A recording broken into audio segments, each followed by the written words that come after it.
Assistant director industries and commerce പരീക്ഷ 2024 October 30 നടക്കാനിരിക്കുകയാണ്. ഈ ഒരു പരീക്ഷയ്ക്ക് പ്രിപ്പയർ ചെയ്യുന്നവരാണോ നിങ്ങൾ? ഇനി ചുരുങ്ങിയ ദിവസങ്ങൾ മാത്രം അവശേഷിക്കെ മാതൃകാ പരീക്ഷകൾ പ്രാക്ടീസ് ചെയ്തുകൊണ്ട് ഉയർന്ന റാങ്ക് സ്വന്തമാക്കിയാലോ? 5000-ലധികം topic wise multiple choice questions with detailed explanation, 20ഓളം PSC മോഡലിലുള്ള ഫീഡ്ബാക്കോട് കൂടിയ മോക്ക് ടെസ്റ്റുകൾ എന്നിവ അടങ്ങിയ ഈ ഒരു പാക്കേജ് നിങ്ങൾക്ക് സ്വന്തമാക്കാം. അതും വെറും 299 എന്ന നിസ്സാരമായ പ്രൈസിലും. Good evening. ഇന്ന് നമുക്ക് നമ്മുടെ എൻവയൺമെന്റ് ആൻഡ് പൊല്യൂഷൻ എന്നീ ടോപ്പിക്സിലെ കുറച്ച് മൾട്ടിപ്പിൾ ചോയ്സ് ക്വസ്റ്റ്യൻസ് ഡിസ്കസ് ചെയ്യാം. ആദ്യത്തെ question, which is the material used as anode in the lithium ion battery? നമുക്ക് രണ്ട് ടൈപ്പ് ബാറ്ററീസ് ആയിരുന്നു പഠിക്കാനുള്ള, ലിഥിയം അയൺ ബാറ്ററി പിന്നെ ഹൈഡ്രജൻ ഫ്യൂൽ സെൽ. അപ്പൊ അതിൽ ലിഥിയം അയൺ ബാറ്ററിയിൽ ആനോഡ് ആയിട്ട് ഏതാണ് യൂസ് ചെയ്യുന്നത്? ഗ്ലാസ് ഫോയിൽ കോട്ടഡ് വിത്ത് ഗ്രാഫൈറ്റ്, അലൂമിനിയം ഫോയിൽ കോട്ടഡ് വിത്ത് ഗ്രാഫൈറ്റ്, കോപ്പർ ഫോയിൽ കോട്ടഡ് വിത്ത് ഗ്രാഫൈറ്റ്, സ്റ്റെയിൻലെസ് സ്റ്റീൽ കോട്ടഡ് വിത്ത് ഗ്രാഫൈറ്റ്. പറയാമോ? നമുക്ക് നമ്മുടെ സ്ട്രക്ചർ നോക്കുവാണെങ്കിൽ പുറമെ നമുക്കൊന്നും സ്റ്റെയിൻലെസ് സ്റ്റീലിന്റെ അല്ലെങ്കിൽ അലുമിനിയം അലോയുടെ കോട്ടിംഗ് ആയിരിക്കും കവറിങ്. അത് കഴിഞ്ഞ് അകത്ത് നമുക്ക് ആനോഡായിട്ട് കോപ്പർ ഫോയിൽ ഗ്രാഫൈറ്റ് ആണ് പ്രൊവൈഡ് ചെയ്യുന്നത്. കാഥോഡായിട്ട് നമുക്ക് അലൂമിനിയം ഫോയിലിന്റെ ലിഥിയം കൊബാൾട്ട് ഓക്സൈഡ് ആയിരിക്കും പ്രൊവൈഡ് ചെയ്യുന്നത്. പിന്നെ ഇടയ്ക്ക് നമുക്കൊരു ഇലക്ട്രോലൈറ്റ് ഉണ്ട്, ലിഥിയം ക്ലോറൈഡ് സോൾട്ട് ആയിരിക്കും മീൻ ഈതർ. പിന്നെ നമുക്ക് ഇടയ്ക്ക് ഒരു സെപ്പറേറ്റർ ഉണ്ട്, അത് മിക്കപ്പോഴും ഒരു മെംബ്രെയിൻ ആയിരിക്കും, പോളിപ്രോപ്പീൻ ആയിരിക്കും. ഇവിടെ കറക്റ്റ് ആൻസർ വരുന്നത് ഓപ്ഷൻ സി ആണ്, copper foil coated with graphite. അടുത്തത്, which of the following is formed at the graphite electrode during the charging process of a battery when the lithium ion moves through the separator? Graphite ഇലക്ട്രോഡിൽ എന്താണ് form ചെയ്യുന്നത്? Water, graphite, lithium hydroxide, lithium carbide.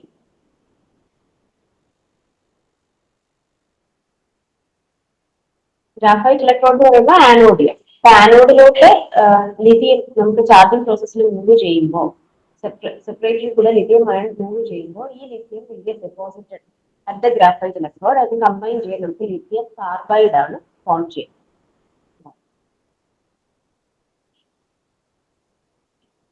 Lithium carbide. What is the maximum storage temperature in degree centigrade of a lithium ion battery? Okay. ഇത് നമ്മുടെ നോട്ട്സിൽ ഇല്ലായിരുന്നു. Lithium ion ബാറ്ററീസിന്റെ maximum storage temperature പറഞ്ഞത് 60 degree Celsius ആണ്. പക്ഷെ working temperature maximum 40 വരെ വരും. Lithium ion battery should not be stored at temperatures above 60 degrees centigrade and have a maximum operating temperatures not above 40 degrees centigrade. With reference to lithium ion batteries, assistant director industries and commerce പരീക്ഷ 2024 October 30 നടക്കാനിരിക്കുകയാണ്. ഈ ഒരു പരീക്ഷയ്ക്ക് prepare ചെയ്യുന്നവരാണോ നിങ്ങൾ? ഇനി ചുരുങ്ങിയ ദിവസങ്ങൾ മാത്രം അവശേഷിക്കെ മാതൃകാ പരീക്ഷകൾ പ്രാക്ടീസ് ചെയ്തുകൊണ്ട് ഉയർന്ന റാങ്ക് സ്വന്തമാക്കിയാലോ? 5000-ലധികം topic wise multiple choice questions with detailed explanation, 20ഓളം PSC മോഡലിലുള്ള ഫീഡ്ബാക്കോട് കൂടിയ മോക്ക് ടെസ്റ്റുകൾ എന്നിവ അടങ്ങിയ ഈ ഒരു പാക്കേജ് നിങ്ങൾക്ക് സ്വന്തമാക്കാം.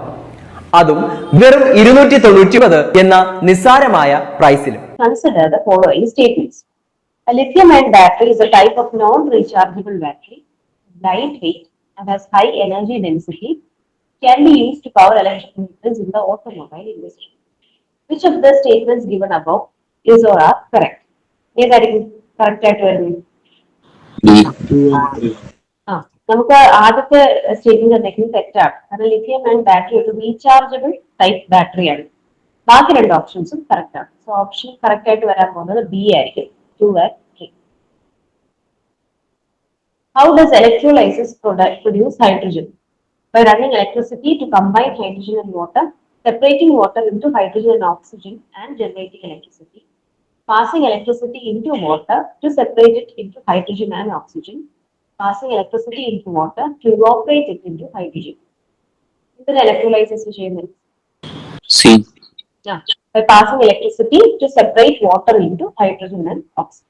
So നമുക്ക് ഹൈഡ്രജൻ ഫ്യൂൽ സെല്ലിൽ ഹൈഡ്രജൻ പ്യുവർ ഫോമിൽ വേണം. അപ്പൊ അത് ഹൈഡ്രജൻ പ്യുവർ ഫോമിൽ നാച്ചുറലി എക്സിസ്റ്റ് ചെയ്യുന്നില്ല, അതുകൊണ്ട് അതിനെ മാനുഫാക്ചർ ചെയ്തിരിക്കണം. അപ്പൊ അതിന് നമ്മൾ രണ്ട് പ്രോസസ്സാണ് മെയിൻ ആയിട്ട് യൂസ് ചെയ്യുന്നത്, ഇലക്ട്രോലൈസിസും സ്റ്റീം മീഥൈൽ റീഫോമിംഗ്. അതിൽ കൂടുതൽ പ്രിഫർ ചെയ്യുന്ന ഇലക്ട്രോലൈസിസ് ആണ്, പക്ഷെ ഇത് കുറച്ച് കോസ്റ്റ്ലി ആണ്. ഈ ഇലക്ട്രിസിറ്റി യൂസ് ചെയ്യുന്നതുകൊണ്ട് തന്നെ സ്റ്റീൽ മീഥേൻ റീഫോമിംഗ് ആകുമ്പോൾ അത് ഗ്രീൻ ഹൗസ് ഗ്യാസസിനെ റിലീസ് ചെയ്യും. ഈ സ്റ്റീം ഹീറ്റ് ചെയ്യും, മീഥേൻ ഹീറ്റ് ചെയ്യും. അപ്പൊ അതുകൊണ്ടാണ് നമ്മൾ അത് പ്രിഫർ ചെയ്യാത്തത്. Correct answer option C. How is hydrogen gas produced from fossil fuels? Partial oxidation of methane, electrolysis evaporation, biomass gasification.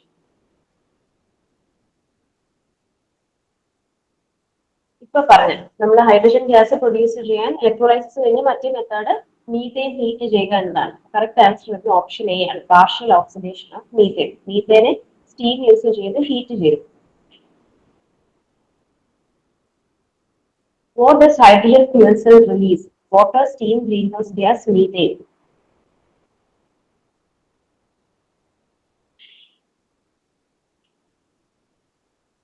Hydrogen fuel സെല്ലിന്റെ ബൈ പ്രോഡക്റ്റ് ആയിട്ട് എന്തായിരുന്നു ഫോം ചെയ്യുന്നത്? H+ അയോൺസും ഇലക്ട്രോൺസും പിന്നെ ഓക്സിജനോട് കമ്പൈൻ ചെയ്ത് വാട്ടർ ആണ് ബൈ പ്രോഡക്റ്റ് ആയിട്ട് വരുന്നത്. ഹൈഡ്രജൻ ഫ്യൂൽ സെൽ എന്ത് റിലീസ് ചെയ്യുന്നു എന്ന് ചോദിക്കുകയാണെങ്കിൽ it is water. Which of these fuel cell operates at temperature below 100 degrees Celsius? Phosphoric acid fuel cell, polymer electrolyte fuel cell, molten carbonate fuel cell, none of them. നമ്മൾ hydrogen fuel cell പഠിച്ചപ്പോൾ അതിന്റെ കുറച്ച് types പഠിച്ചായിരുന്നു. അപ്പോൾ ഓരോ type fuel സെല്ലും work ചെയ്യുന്ന temperature റേഞ്ചും പലതായിരുന്നു. ഇവിടെ ഓപ്ഷൻസ് നമുക്ക് തന്നിരിക്കുന്ന മൂന്നെണ്ണം. Polymer electrolyte membrane fuel cell ഉണ്ട്. അത് ഈ പറഞ്ഞ 50 degree celsius to 100 degree celsius temperature റേഞ്ചിൽ കൂടി വർക്ക് ചെയ്യും. ഈ ഫോസ്ഫോറിക് ആസിഡ് ഫ്യൂൽ സെൽ ആണെങ്കിൽ അത് 150 to 200 ഡിഗ്രി സെൽഷ്യസിലെ വർക്ക് ചെയ്യും. മോൾട്ടൺ കാർബണേറ്റ് ഫ്യൂൽ സെൽ ആണെങ്കിൽ അത് ഹൈ ഓപ്പറേറ്റിംഗ് ടെമ്പറേച്ചേഴ്സ് ആണ്, 650 ഡിഗ്രി സെൽഷ്യസ് വരെയൊക്കെ പോകും. നമുക്ക് ചോദിച്ചിരുന്നത് 100-ന് താഴെയായിരുന്നു. ഇത് correct answer will be option D, polymer electrolyte fuel cell.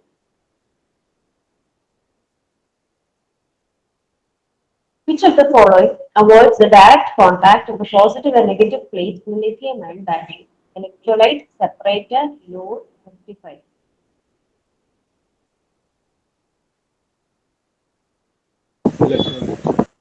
Separator ആണ്. ഇലക്ട്രോലൈറ്റിന്റെ ഫംഗ്ഷൻ എന്തായിരുന്നു?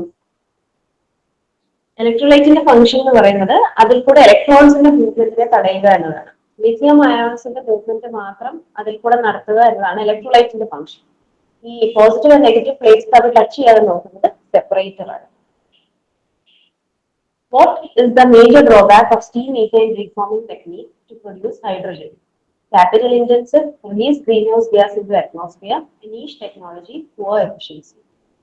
ഇപ്പോൾ കുറച്ച് മുന്നേ പറഞ്ഞതേ ഉള്ളൂ, സ്റ്റീം മീഥേൻ റീഫോമിംഗ് ടെക്നിക്കിന്റെ മേജർ ഡ്രോബാക്ക് എന്ന് പറയുന്നത് അത് ഹീറ്റ് ചെയ്യുമ്പോൾ ഗ്രീൻ ഹൗസ് ഗ്യാസസിനെ റിലീസ് ചെയ്യുന്നു എന്നതാണ്.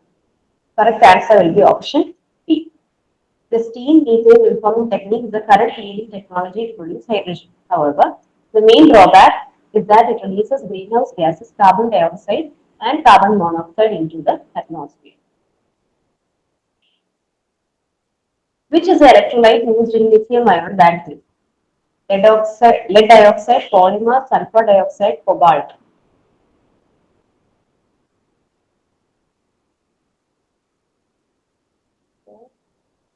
Electrolyte separator ആയിരുന്നു. Assistant director industries and commerce പരീക്ഷ 2024 ഒക്ടോബർ 30-ന് നടക്കാനിരിക്കുകയാണ്. ഈ ഒരു പരീക്ഷയ്ക്ക് പ്രിപ്പയർ ചെയ്യുന്നവരാണോ നിങ്ങൾ? ഇനി ചുരുങ്ങിയ ദിവസങ്ങൾ മാത്രം അവശേഷിക്കെ മാതൃകാ പരീക്ഷകൾ പ്രാക്ടീസ് ചെയ്തുകൊണ്ട് ഉയർന്ന റാങ്ക് സ്വന്തമാക്കിയാലോ? അതിനായി ടെക് PSC അവതരിപ്പിക്കുന്നു assistant director success booster package. 5000-ലധികം topic wise multiple choice questions with detailed explanation, full syllabus based capsule notes and other study materials, 20ഓളം PSC മോഡലിലുള്ള ഫീഡ്ബാക്കോട് കൂടിയ മോക്ക് ടെസ്റ്റുകൾ എന്നിവ അടങ്ങിയ ഈ ഒരു പാക്കേജ് നിങ്ങൾക്ക് സ്വന്തമാക്കാം. അതും വെറും 499 എന്ന നിസ്സാരമായ പ്രൈസിലും. അപ്പോൾ ഇന്ന് തന്നെ ഈ ഒരു കോഴ്സ് സ്വന്തമാക്കൂ. കൂടുതൽ വിവരങ്ങൾക്ക് സ്ക്രീനിൽ കാണുന്ന നമ്പറിൽ നിങ്ങൾക്കും ഞങ്ങളെ ബന്ധപ്പെടാവുന്നതാണ്.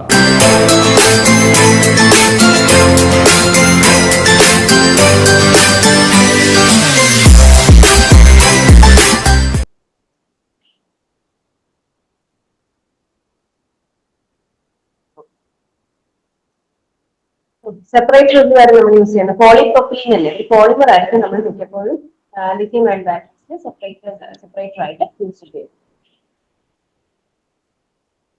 Which of the following is not a disadvantage of a lithium-ion battery? Complex to manufacture, sophisticated chargers, more expensive, high energy density. Not a disadvantage ആണ് ചോദിച്ചിരിക്കുന്നത്.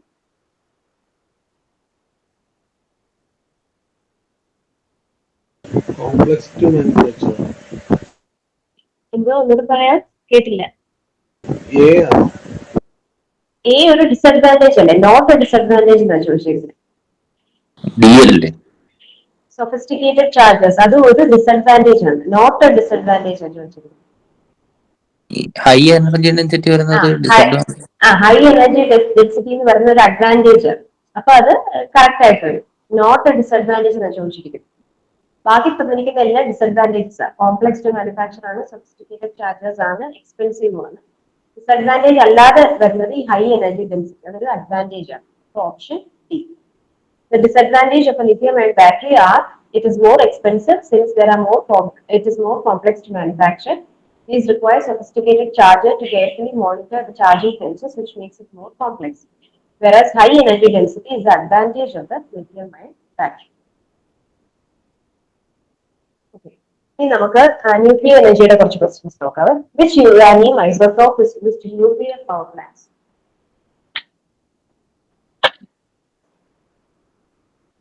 ഏതായാലും നമ്മൾ U-235 ആണ് നമ്മൾ ഫ്യൂവൽ ആയിട്ട് യൂസ് ചെയ്യുന്നത്. ഈ യുറാനിയത്തിൽ നാച്ചുറലി ഒക്കറിംഗ് രണ്ട് ഐസോട്ടോപ്സ് ഉണ്ട്, 235 238. അതിൽ 235 ആണ് നമ്മൾ കൂടുതലും ഫിഷൻ റിയാക്ഷൻസിന് യൂസ് ചെയ്യുന്നത്. കാരണം നമുക്ക് 238നെ വെച്ച് കമ്പയർ ചെയ്യുമ്പോൾ കുറച്ച് ഈസിലി സ്പ്ലിറ്റ് ചെയ്യാനും എനർജി കൂടുതൽ പ്രൊഡ്യൂസ് ചെയ്യുന്നത് 235 ആണ്. ഈ 250 280 എന്ന് പറഞ്ഞ് രണ്ട് ആർട്ടിഫിഷ്യലി പ്രൊഡ്യൂസ് ചെയ്യുന്ന ഐസോട്ടോപ്സ് ഉണ്ട്. ഓക്കെ, നമ്മൾ ന്യൂക്ലിയർ പവർ പ്ലാന്റ്സ് യൂസ് ചെയ്യുന്ന ഐസോട്ടോപ്പ് 235 ആണ്. Name the moderator used in nuclear reactor. Plutonium, thorium, graphite, beryllium. ഇത് നമ്മുടെ നോട്ടിൽ ഇല്ലായിരുന്നു. മോഡറേറ്റേഴ്സ് എന്ന് പറയുന്നത് ഈ ന്യൂക്ലിയർ റിയാക്ടേഴ്സിലെ റിയാക്ഷൻ ഇങ്ങനെ ചെയിൻ റിയാക്ഷൻ പോലെ ഇങ്ങനെ കണ്ടിന്യൂസ് ആയിട്ട് പോയിക്കൊണ്ടിരിക്കും. നമുക്ക് ഒന്നുകിൽ റിയാക്ഷനെ സ്ലോ ഡൗൺ ചെയ്യേണ്ട ഒരു കേസ് വരുമ്പോഴേക്കും നമ്മൾ ഈ ന്യൂട്രോൺസിനെ അബ്സോർബ് ചെയ്യാൻ പറ്റുന്ന മെറ്റീരിയൽസിനെ ഷേപ്പിനുള്ളിലേക്ക് കടത്തിവിടും. അതിനെയാണ് നമ്മൾ മോഡറേറ്റേഴ്സ് എന്ന് വിളിക്കുന്നത്. ഈ മോഡറേറ്റേഴ്സ് യൂഷ്വലി യൂസ് ചെയ്യുന്നത് ഗ്രാഫൈറ്റ് ആയിരിക്കും. ഈ ഗ്രാഫൈറ്റ് അകത്തേക്ക് കടത്തി വിടുമ്പോൾ ഈ റിയാക്ഷൻ നടത്തുന്ന ന്യൂട്രോൺസിനെ ഇതിന് അബ്സോർബ് ചെയ്തെടുക്കും. അതിനെ പിന്നീട് ഈ ചെയിൻ റിയാക്ഷൻ കണ്ടിന്യൂ ചെയ്യാൻ പെർമിറ്റ് ചെയ്യില്ല. അപ്പൊ അങ്ങനെയാണ് നമ്മൾ റിയാക്ഷൻ ഒരു ന്യൂക്ലിയർ റിയാക്ടറിൽ കൺട്രോൾ ചെയ്യുന്നത്. റിയാക്ഷൻ കൺട്രോൾ ചെയ്യാനായിട്ട് യൂസ് ചെയ്യുന്ന ഡിവൈസിനെയാണ് നമ്മൾ മോഡറേറ്റർ എന്ന് വിളിക്കുന്നത്. മോഡറേറ്റേഴ്സ് ആയിട്ട് യൂഷ്വലി യൂസ് ചെയ്യുന്നത് ഗ്രാഫൈറ്റ് ആണ്. നോട്ട് ചെയ്തോടെ, നോട്ടിലുണ്ട് ഗ്രാഫൈറ്റ് ആണ് മോഡറേറ്റേഴ്സ് ആയിട്ട് യൂസ് ചെയ്യുന്നത്. During an atomic explosion, the energy released is due to conversion of protons to neutrons, conversion of chemical energy into heat energy, conversion of mechanical energy into nuclear energy, conversion of mass into energy.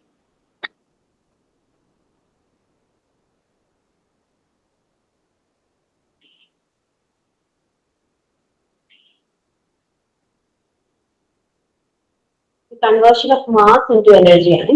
കാരണം നമ്മൾ ഒരു fission reaction ആണെന്ന് വെച്ചോ, അപ്പൊ ഒരു ആറ്റത്തിനെ നമ്മൾ രണ്ടായിട്ട് split ചെയ്യുക ചെയ്യുന്നത്. സ്പ്ലിറ്റ് ചെയ്യുമ്പോൾ ഇനീഷ്യലി ഉണ്ടായിരുന്ന ആറ്റത്തിന്റെ മാസിനെക്കാട്ടിൽ, അതായത് അറ്റോമിക് മാസിനെക്കാട്ടിൽ കുറവായിരിക്കും ഈ സ്പ്ലിറ്റ് ആയി കഴിഞ്ഞ് വരുന്ന രണ്ട് ആറ്റംസിന്റെയും അറ്റോമിക് മാസുകൾ. അപ്പൊ ആ ചേഞ്ച് ഇൻ മാസ് ഉണ്ടല്ലോ, ഡിഫറൻസ് ഓഫ് മാസ് ആണ് എനർജി ആയിട്ട്, ഹീറ്റ് എനർജി ആയിട്ട് മാറുന്നത്. അപ്പൊ അതുകൊണ്ട് ഇവിടെ കൺവേർഷൻ ഓഫ് മാസ് ആണ് എനർജി ആയിട്ട് കൺവേർട്ട് ആവുന്നത്. Okay, the release in energy in nuclear fission is consistent with the fact that uranium has more mass per nucleon than either of the two fragments, has more mass per nucleon as the two fragments, has exactly the same mass per nucleon as the two fragments, less mass per nucleon than either of the two fragments. ഇപ്പൊ പറഞ്ഞ കാര്യമാണ് ഇവിടെ പറയുന്നത്. നമ്മൾ fission reaction ചെയ്യാൻ നേരം ആദ്യത്തെ initially ഉണ്ടായിരുന്ന യുറാനിയം ആറ്റത്തിന്റെ മാസ് എന്ന് പറയുന്നത് ഇത് സ്പ്ലിറ്റ് ആയി കഴിയുന്നുള്ള രണ്ട് ഫ്രാഗ്മെന്റ്സിനെക്കാട്ടിലും കൂടുതലായിരിക്കും. More mass per nucleon than Ather of two fragments. അപ്പൊ ചേഞ്ച് ഇൻ മാസ് ആണ് എനർജി ആയിട്ട് മാറുന്നത്, ഹീറ്റ് എനർജി ആയിട്ട് നമുക്ക് കിട്ടുന്നത്. അപ്പൊ ഇനീഷ്യലി ഉണ്ടായിരുന്ന പേരന്റ് ആറ്റത്തിനായിരിക്കും കൂടുതൽ mass. Correct answer option A. The most common disposal method for nuclear waste is microbial uptake, pyrolysis, incineration, burying in concrete containers.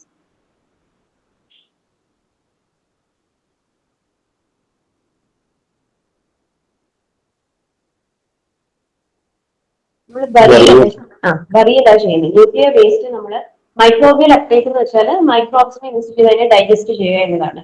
പൈറോലൈസിസ് എന്ന് വെച്ചാൽ ഓക്സിജന്റെ പ്രസൻസ് ഇല്ലാതെ ബേൺ ചെയ്യുന്നതിനെയാണ് പൈറോലൈസിസ് എന്ന് പറയുന്നത്. ഇൻസിനറേഷൻ എന്ന് പറയുന്നത് നമ്മൾ ബേൺ ചെയ്യുന്നത്, ഇൻഡസ്ട്രിയൽ വേസ്റ്റിനെ അല്ലെങ്കിൽ സോളിഡ് വേസ്റ്റിനെ ഒക്കെ ബേൺ ചെയ്ത് കളയുന്നതിനെയാണ് ഇൻസിനറേഷൻ എന്ന് പറയുന്നത്. നമ്മൾ ന്യൂക്ലിയർ വേസ്റ്റ് ഒന്നും ചെയ്യാറില്ല. നമ്മളത് കോൺക്രീറ്റ് കണ്ടെയ്നേഴ്സിൽ, പ്രത്യേകിച്ച് മൾട്ടിപ്പിൾ ബാരിയേഴ്സ് ഉള്ള കണ്ടെയ്നേഴ്സിൽ എർത്തിനടിയിൽ നമ്മൾ ബറി ചെയ്ത് വെക്കുകയാണ് ചെയ്യുന്നത്. നമ്മൾ ഡീപ് വോൾട്ടിൽ സ്റ്റോർ ചെയ്യുമെന്ന് പറഞ്ഞിട്ട് it comes under option B, burial in concrete containers. Which of the following statement is not true about radioactive waste? It has radioactivity quotient of dangerous levels. Disposed radioactive waste is to be guarded for a long period. It has low radioactivity quotient. Its radioactivity decreases with time. ഏതാ true അല്ലാത്തത് എന്നാണ് ചോദിക്കുന്നത്. C ആണ്. It has low radioactivity quotient. Radioactivity quotient എന്ന് ഉദ്ദേശിക്കുന്നത് അതിന്റെ റേഡിയോ ആക്ടിവിറ്റിയുടെ ഒരു മെഷറാണ്. റേഡിയോ ആക്ടിവിറ്റി കോഷ്യന്റ് ഡേഞ്ചറസ് ലെവൽസിലായിരിക്കും ഇനീഷ്യലി, അത് പക്ഷേ ടൈം പോകുന്നതനുസരിച്ച് കുറഞ്ഞു വരും. അപ്പൊ അതുകൊണ്ടാണ് ഈ ഓപ്ഷൻ ബി കറക്റ്റ് ആവുന്നത്. It's radioactivity decreases with time. പിന്നെ it has to be guarded for a long period. Long പീരിയഡിലേക്ക് പീരിയോഡിക് ആയിട്ട് നമ്മൾ ഇതിനെ സ്റ്റഡി ചെയ്തുകൊണ്ടിരിക്കും. അതിൽ നിന്ന് ലീക്കേജ് വല്ലതും ഉണ്ടാവുന്നുണ്ടോ എന്നൊക്കെ നമ്മൾ സ്റ്റഡി ചെയ്തുകൊണ്ടിരിക്കും. അപ്പം ഇതില് ട്രൂ അല്ലാത്ത ഓപ്ഷൻ വരുന്നത് ഓപ്ഷൻ സി ആണ്. The waste generated in nuclear power plants has radioactivity quotients of dangerous levels. It remains above the safe limit for a long time, and this is a health hazard. The radioactive waste is to be guarded for a long time until its radioactivity level comes to a safe limit. Trash can be used to treat polluted water if the water is having a low DOD. ഇത് നമ്മൾ എഫ്ലൂവന്റ് treatment പഠിച്ചപ്പോൾ അതിൽ വരാത്ത ഒരു point ആണ്. Water പൊല്യൂഷന്, അതായത് ഈ നമ്മളെ ഇൻഡസ്ട്രിയൽ എഫ്ലൂവന്റിന്റെ DOD വാല്യൂ കുറവാണ് എങ്കിൽ നമുക്ക് ഏത് രീതിയിൽ അതിനെ ട്രീറ്റ് ചെയ്യാം? ഓക്സിഡേഷൻ പോൾ, clarifier, sedimentation tank, sludge digester. ഈ പറഞ്ഞ ഈ 3 ടേംസ് നമ്മുടെ നോട്ട്സിനകത്ത് ഉണ്ടായിരുന്നതാണ്. ക്ലാരിഫയർ എന്ന് വെച്ചാൽ നമ്മൾ ഈ കോആഗുലൻസ് ഒക്കെ ആഡ് ചെയ്യുന്നു, അല്ലെങ്കിൽ ഈ ആക്ടിവേറ്റഡ് സ്ലഡ്ജ് പ്രോസസ്സ് കഴിഞ്ഞ് നമ്മൾ ഒരു സെക്കൻഡറി ക്ലാരിഫയറിലേക്കൊക്കെ ഇതിനെ പമ്പ് ചെയ്യുന്നില്ല. അവിടെ കുറെ സ്ലഡ്ജ് താഴേക്ക് സെറ്റിൽ ആവുന്നു, മുകളിൽ തെളിയുന്ന വെള്ളത്തിൽ നമ്മൾ ഒഴുകിയിരുന്നു. അതാണ് ക്ലാരിഫയർ. സെഡിമെന്റേഷൻ ടാങ്കിൽ ഈ സെഡിമെന്റേഷൻ പ്രോസസ്സ് നടക്കുന്നത്. വെയിറ്റ് കൂടിയ പാർട്ടിക്കിൾസ് താഴേക്ക് സെറ്റിൽ ആവുന്നു, മുകളിൽ തെളിയുന്ന വെള്ളത്തിനെ നമ്മൾ അടുത്ത ലെവൽ ഓഫ് ട്രീറ്റ്മെന്റിലേക്ക് ഒഴുക്കി വിടുന്നു. സ്ലഡ്ജ് ഡൈജസ്റ്ററിൽ നമ്മൾ ഈ താഴെ സെറ്റിലായ സോളിഡ് വേസ്റ്റ് സ്ലഡ്ജിനെ നമ്മൾ പിന്നീട് ഡൈജസ്റ്റ് ചെയ്ത് അതിനെ ഡ്രൈ ചെയ്ത് മാറ്റുകയാണ് ചെയ്യുന്നത്. ഇവിടെ നമുക്ക് വരുന്നത് ലോ BOD കണ്ടന്റ്, അതായത് ബയോളജിക്കൽ ട്രീറ്റ്മെന്റ് ഉള്ള ഒരു പ്രോസസ്സാണ് നമുക്ക് വേണ്ടത്. ഇതിലെങ്ങും ബയോളജിക്കൽ പ്രോസസ് നടക്കുന്നില്ല. ക്ലാരിഫയറിൽ നടക്കുന്നില്ല, സെഡിമെന്റേഷൻ ടാങ്കിൽ നടക്കുന്നില്ല, സ്ലഡ്ജ് ഡൈജസ്റ്ററിൽ നടക്കുന്നില്ല. ബയോളജിക്കൽ ട്രീറ്റ്മെന്റ് നടക്കുന്നത് ഓപ്ഷൻ എയിലാണ്, ഓക്സിഡേഷൻ പോണ്ട്. അപ്പൊ എന്താണ് ഓക്സിഡേഷൻ പോണ്ട്? ഓക്സിഡേഷൻ പോണ്ട് എന്ന് വെച്ചാൽ ഇതേപോലത്തെ ഒന്നുകിൽ സീവേജ് ട്രീറ്റ്മെന്റ് പ്ലാന്റിൽ നിന്ന് പുറത്തു വിടുന്ന വെള്ളം, അതിൽ ലോ BOD കണ്ടന്റ് ഉള്ളതാണ് ഇതേപോലത്തെ പോണ്ടുകളില്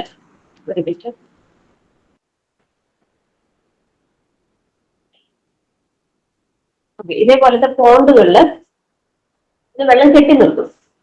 നാച്ചുറൽ പോണ്ട്സ് ആയിരിക്കും ഇങ്ങനെ കെട്ടി, അതായത് താഴെ സോയിലുമായിട്ട് ടച്ച് ചെയ്യുന്നത്. നമ്മൾ താഴെ കോൺക്രീറ്റ് ഒന്നും ചെയ്യുന്നില്ല. ഇങ്ങനത്തെ പോണ്ടിൽ ഇങ്ങനെ തുറന്നു വെള്ളം കെട്ടി നിർത്തുന്നു. സൺലൈറ്റിന്റെ എഫക്ട് കാരണം ഇതിനുള്ളിൽ ഫോട്ടോസിന്തസിസ് നടക്കുന്നുണ്ട്. ആൽഗയുടെ പ്രസൻസ് കാണും, ഫോട്ടോസിന്തസിസ് നടക്കും. അപ്പൊ ഇതിനകത്തുള്ള മൈക്രോ ഓർഗാനിസംസ് ഇതിലുള്ള ഓർഗാനിക് മാറ്റർ, ഈ വേസ്റ്റ് വാട്ടറിലുള്ള ഓർഗാനിക് മാറ്ററിനെ ഡീകമ്പോസ് ചെയ്ത് അതിനെ ഡൈജസ്റ്റ് ചെയ്യുന്നു. ഈ സ്ലഡ്ജ് കുറെ താഴേക്ക് സെറ്റിൽ ആവും. ഈ വെള്ളം കുറെയൊക്കെ നമുക്ക് ഇതിനെ പ്യൂരിഫൈ ചെയ്തെടുക്കാൻ പറ്റും. ഇതൊരു 3 മാസം 6 മാസമൊക്കെ ഇതിനുള്ളിൽ സ്റ്റോർ ചെയ്ത് കഴിയുമ്പോഴേക്ക് ഈ വെള്ളം ഓട്ടോമാറ്റിക്കലി സേഫ് ആയി മാറുന്നു. ഇത് പിന്നീട് നമുക്ക് ഒഴുക്കി വിടാം. താഴെ സെറ്റിലായ സ്ലഡ്ജിനെ വേണമെങ്കിൽ നമുക്ക് ഒന്നുകൂടെ ട്രീറ്റ് ചെയ്യാനായിട്ട് സ്ലഡ്ജ് ഡ്രൈ ബെഡ്സിലേക്കൊക്കെ മാറ്റാം, ഡൈജസ്റ്ററിലേക്ക് വേണമെങ്കിൽ മാറ്റാം. ഇതാണ് ഓക്സിഡേഷൻ പോണ്ട്സിൽ നടക്കുന്നത്. ഈ ഓക്സിഡേഷൻ പോണ്ടിൽ ഏരിയോബിക് ഡൈജഷൻ നടക്കുന്നുണ്ട്. ഏരിയോബിക് ഡൈജഷൻ എന്ന് വെച്ചാൽ ഓക്സിജന്റെ പ്രസൻസിലുള്ള ഡൈജഷൻ. അത് നടക്കുന്നത് ഈ പോണ്ടിന്റെ മുകളിലത്തെ ലെയേഴ്സിലായിരിക്കും. അതായത് ഓക്സിജന്റെ പ്രസൻസ്, ഓക്സിജൻ ഈ വെള്ളത്തിലേക്ക് അബ്സോർബ് ചെയ്ത് വരുന്ന ആ അത്രയും മുകളിലത്തെ കുറച്ച് ഡെപ്തിലായിരിക്കും പീരിയോഡിക് ഡൈജഷൻ നടക്കുന്നത്. താഴോട്ട് ബെഡിന് അടുത്ത് കിടക്കുന്ന കുറച്ച് ലെയേഴ്സിൽ അനീറോബിക് ഡൈജഷൻ ആയിരിക്കും നടക്കുന്നത്. ഇങ്ങനെ ലോ BOD ഉള്ള വേസ്റ്റ് വാട്ടറിനെ ട്രീറ്റ് ചെയ്യാനായിട്ട് നമ്മൾ യൂസ് ചെയ്യുന്ന ഒരു മെത്തേഡാണ് ഓക്സിഡേഷൻ ഫോംസ്. ഇത് ഏറ്റവും ഫൈനൽ ട്രീറ്റ്മെന്റ് ആണ്. അതായത് നമ്മുടെ സെക്കൻഡറി ക്ലാരിഫയർ എല്ലാം കഴിഞ്ഞ് നമ്മൾ പുറത്തേക്ക് ഒഴുക്കി വിടുന്നതിന് മുന്നേ നമ്മൾ ചെയ്യുന്ന ഒരു ട്രീറ്റ്മെന്റ് മെത്തേഡാണ് ഓക്സിഡേഷൻ ഫോംസ്. ഒരു മിനിറ്റ് പോകുന്നത്.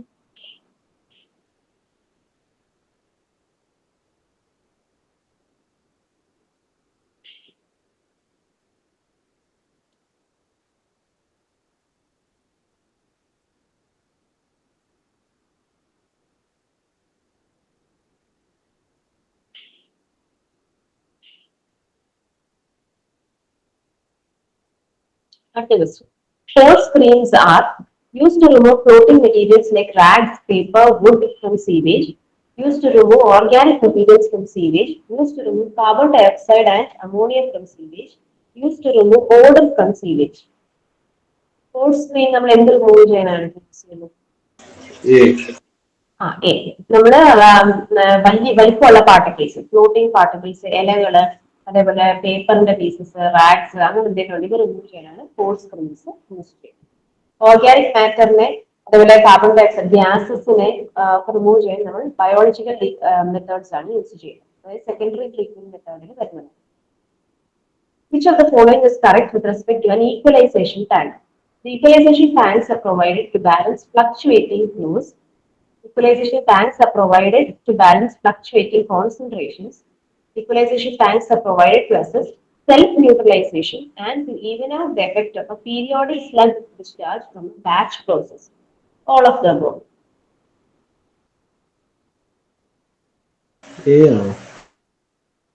അപ്പൊ ഫ്ലക്ച്വേറ്റിംഗ് കോൺസെൻട്രേഷൻ സെൽഫ് ന്യൂട്രലൈസേഷനെ പെർമിറ്റ് ചെയ്തിട്ടുണ്ട്. സെൽഫ് ന്യൂട്രലൈസേഷൻ എന്ന് വെച്ചാൽ എന്താ? അതായത് ഈ പല pH ഉള്ള വെള്ളമൊക്കെ ഒഴുകി വരുമ്പോൾ അതിനെല്ലാം ഒരേ pH ആക്കാൻ വേണ്ടിയിട്ട് നമ്മള് ഇതുപോലെ ഈക്വലൈസേഷൻ ടാങ്കിൽ കെട്ടുന്നുണ്ട്. ഈ പല pHലുള്ളതെല്ലാം ഒരുമിച്ച് വന്ന് അത് സെൽഫ് ന്യൂട്രലൈസേഷൻ ആയി നടക്കും. അതും നടക്കുന്നുണ്ട്. അതും ഒരു ഈക്വലൈസേഷൻ ടാങ്കിന്റെ ഒരു ഫംഗ്ഷൻ. ഇതിൽ ഓൾ ദ അബോവ് അവർ. കാരണം ഒന്ന് ഫ്ലക്ച്വേറ്റിംഗ് ഫ്ലോയെ ബാലൻസ് ചെയ്യാൻ പറ്റും. അതായത് ആദ്യം ഒരു പെർ അവർ ഒരു 10 liters ആണ് ഒഴുകി വരുന്നത്. പിന്നെ ഒരു അത് കഴിഞ്ഞിട്ടുള്ള ഒരു 3-4 മണിക്കൂർ കഴിയുമ്പോഴേക്കും ആകെ 1-2 ലിറ്റർ വേസ്റ്റ് വാട്ടർ മാത്രം ഒഴുകി വരുന്നെങ്കിൽ ഇതെല്ലാം നമ്മുടെ ഈ ട്രീറ്റ്മെന്റ് പ്ലാന്റിലെ എക്യുപ്മെന്റിനെ ബാധിക്കും. അതായത് ആദ്യം കുറെ വോളിയം വന്നു, പിന്നെ കുറച്ച് വോളിയം വന്നില്ല. അപ്പൊ അതുകൊണ്ട് ഫ്ലക്ച്വേറ്റിംഗ് ഫ്ലോസിനെ ബാലൻസ് ചെയ്യാൻ യൂസ് ചെയ്യും. പിന്നെ ഫ്ലക്ച്വേറ്റിംഗ് കോൺസെൻട്രേഷൻ, പല കോൺസെൻട്രേഷൻ ഉള്ള വേസ്റ്റ് വാട്ടർ ആയിരിക്കും വരുന്നത്. ആദ്യം വരുന്ന വേസ്റ്റ് വാട്ടറിൽ ചിലപ്പം ഓയിൽ അല്ലെങ്കിൽ ഗ്രീസ് കണ്ടന്റ് ആയിരിക്കും കൂടുതൽ, പിന്നെ വരുന്നതില് മെറ്റാലിക് കണ്ടന്റ് ആയിരിക്കും കൂടുതൽ. അപ്പം ഇതിനെല്ലാം ഒന്ന് ഈക്വലൈസ് ചെയ്യണം. അതിനാണ് നമ്മൾ ഈക്വലൈസേഷൻ ടാങ്ക് യൂസ് ചെയ്യുന്നത്. Self neutralization to even out the effect of a periodic slug discharge from a batch process.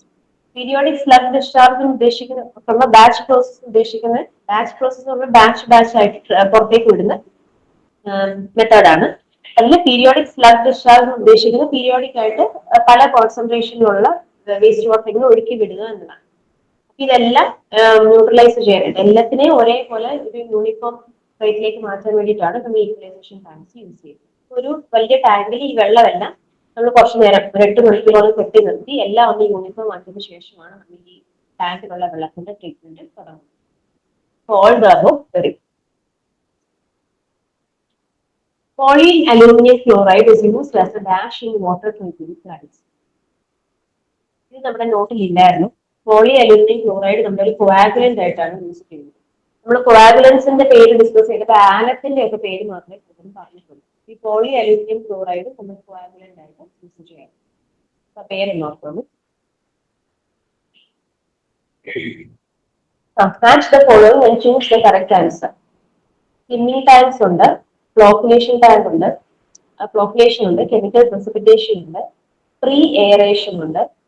The removal of settlable solids, colloids and phosphorus, crushing the wastewater, removal of lighter floating solids, grease, soap, improvement of settling characteristics of suspended solids.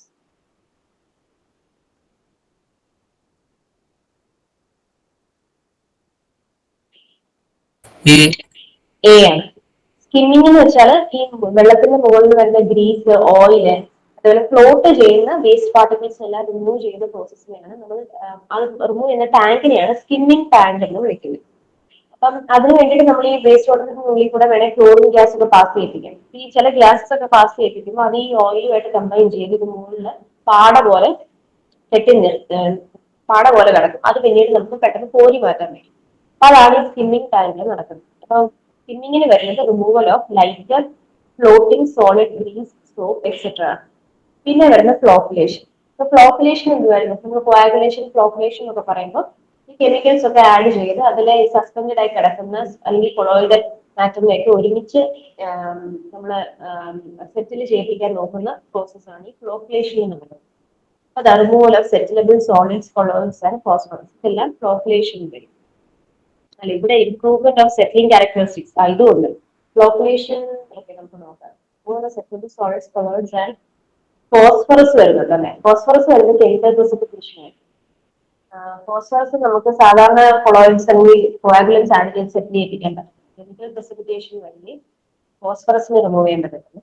Flocculation അപ്പോൾ ഇവിടെ improvement of settling characteristics of suspended solids. Okay. പിന്നെ last വരുന്ന pre aeration. Pre aeration എന്ന് വെച്ചാൽ എന്താ?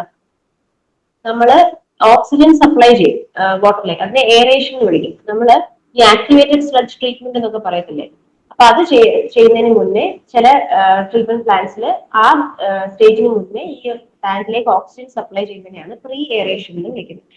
Pre aeration ചെയ്യുന്നതുകൊണ്ട് അതിന്റെ advantage എന്താ? വാട്ടറിനുള്ളിൽ ഓക്സിജൻ കണ്ടന്റിനെ ഇംപ്രൂവ് ചെയ്യും. ഈ ഓക്സിജൻ കണ്ടന്റിനെ ഇംപ്രൂവ് ചെയ്യുന്നതിനാണ് ഫ്രഷൻ ദ വേസ്റ്റ് വാട്ടർ എന്ന് പറയുന്നത്. എപ്പോഴും നമ്മുടെ വാട്ടർ, ഡ്രിങ്കിങ് വാട്ടർ ആയാലും അത് ഫ്രഷ് ആയിരിക്കുന്നത് എന്തുകൊണ്ട്? അത് ഓക്സിജൻ, ഡിസോൾവ് ഓക്സിജൻ ഉള്ളതുകൊണ്ടാണ്. അപ്പൊ ഫ്രഷൻ ദ വേസ്റ്റ് വാട്ടർ ആയിരിക്കും പ്രീ എയറേഷൻ വരുന്നത്. അപ്പൊ അങ്ങനെ വരുമ്പോൾ നമുക്ക് ഓപ്ഷൻ വേണം. എ ആയിരിക്കത്തില്ലേ, 1, 3, 2, 4 3ക്ക് 1 വരും. ശരി, 4, 2. Option A. Activated sludge process is an example of anaerobic suspended growth process, aerobic attached growth process, aerobic suspended growth process, anaerobic attached growth process.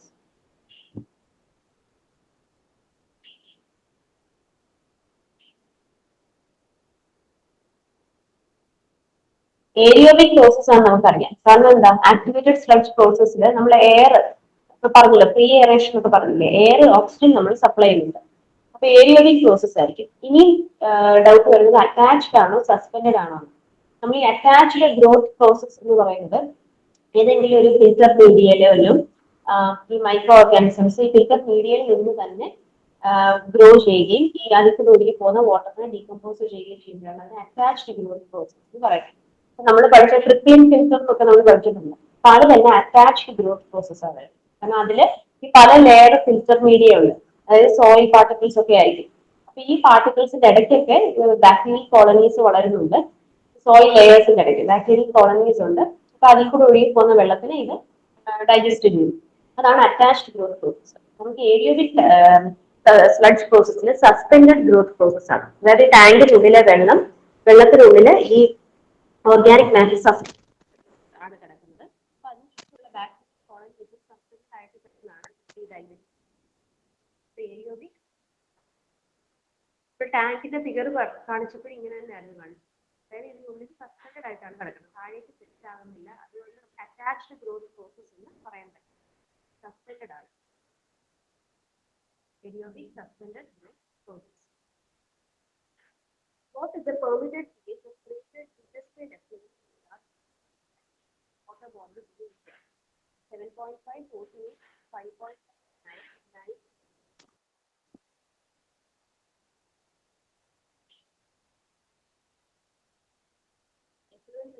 പഠിച്ചപ്പോൾ ഡിസ്ചാർജ് ചെയ്യാനുള്ള പെർമിറ്റഡ് സ്റ്റാൻഡേർഡ് എന്ന് പറയുന്നത് 5.5 to 9. ഈ റേഞ്ചിലുള്ള water മാത്രം surface water. Oceans അല്ല, അതേപോലെ river, lakes, false അതിലേക്ക് experience ചെയ്യുന്ന ഉദ്ദേശമുള്ള വാട്ടർ. ടോട്ടൽ കേൾക്കാനായിട്ട് ഹലോ,